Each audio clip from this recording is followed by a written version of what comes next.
Guess what I just came from seeing? That's right, Spider-Man, brand new day.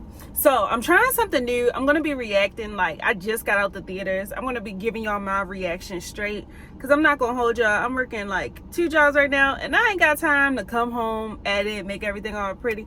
Y'all just gonna get it raw for certain things. Subscribe, let's start there. I'm still gonna plug that. I need my subscribers. Let's hit the 1K mark. My initial reaction for Brand New Day, I was super excited to see this film. I rewatched the last 3 films with Tom Holland and Zendaya and the whole cast before coming to see this. I've seen them all before, don't get me wrong, but I had to have it fresh. So I rewatched them all yesterday, and diving in today, I immediately was just stunned by the visuals. To me, they just really came out swinging with the angles of Spider-Man swinging throughout New York City. So I said they came out swinging, and then Spider-Man was swinging. They did that. So that was something that immediately stood out to me. Definitely top of the list. I also really liked the moral standpoint that they tried to reinforce here about the necessity for community, as well as the necessity for taking time to rest, which I feel like is something that he wanted to do.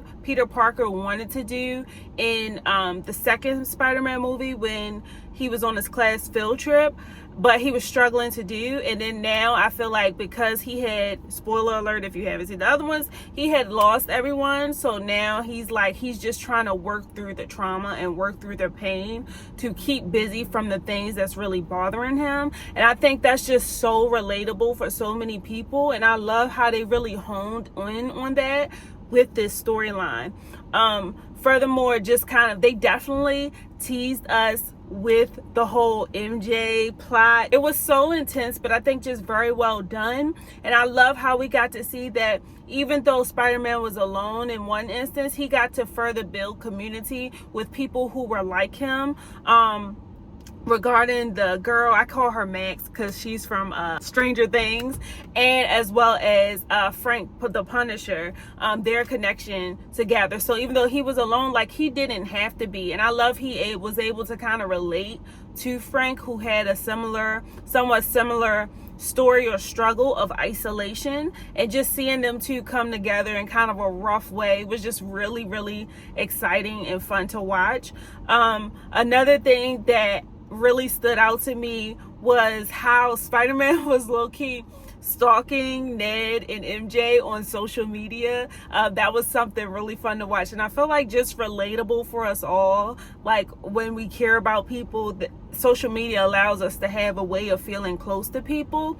But I think we can really understand from this movie that it doesn't take the place of that true intimacy and human connection that we all need. And I just, again, love how they just zoned in on not just the villains here, but even with the villain concept in this movie, the villain's motive, it all related back to love and caring about your family and community. And in Max, I call her Max, that's not her name in the movie, I think it's Jean in the movie, her motives of just reuniting with her sister. And it's like, we all love our family, we all need people, and losing people is hard, and that grief is hard. And I really enjoy how they honed in on that just as a whole, and in different aspects of the characters, even down to the Hulk and him just, finding a way so that he can finding a way to keep himself in control, so that he can be connected to community, so that he can live out his purpose as a professor and really have connections with people. And I think they just, again, reinforce the necessity for connection here. And I think that's something that is really relatable to me in this phase of my life. And I think that's why I connected with this film so much. A spoiler alert. The scene where Jean had kind of possessed MJ, and Spider-Man didn't know when he was swinging through the city trying to save MJ that she was already possessed by Jean. Like, I knew something was wrong, because when he was swinging, like, if you guys remember in the last Spider-Man, MJ did not enjoy him swinging her through New York City. She was petrified. And I remember thinking while I was watching this, scene in the latest movie, they're like, yo, she's pretty calm not to know him. Like, I know she's older now, but like, if she doesn't remember the experience or anything, she's pretty calm swinging with him through New York City. Like, she didn't have much of a reaction.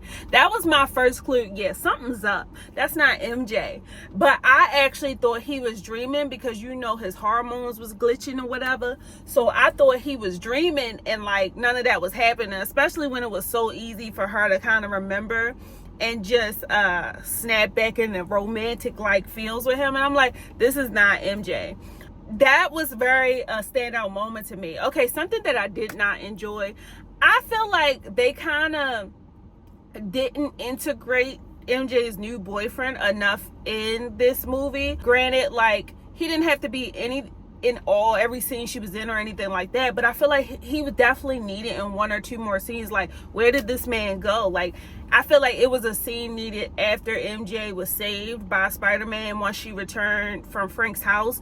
Like, where's your man at? Like, I feel like he would have wanted to see you. Something like, you know what I mean? Like, I get he was supposed to not be the ideal boyfriend because she's supposed to be with Peter. However, I'm like, I feel like we could have got another scene to see a little bit more of how they weren't a match.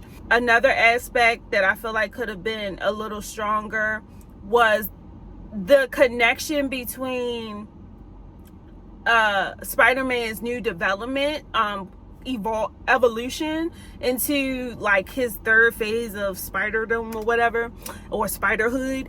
And I feel like that connection between him and just like, he never really took the rest. He did get a little bit more connected with Community, but sometimes I feel like these films, like, yes, I can draw these conclusions and I can kind of like make an assumption here, because he had the inhibitor in for so long. I feel like there needed to be a little more of a connection between him gaining control of this evolving kind of evolution, spider evolution he was going through, and him being reconnected with MJ and Ned, because I feel like that connection has helped him gain a bit more control. Having fun and having that moment with Ned and MJ helped him kind of like rebalance, as his AI voice was telling him.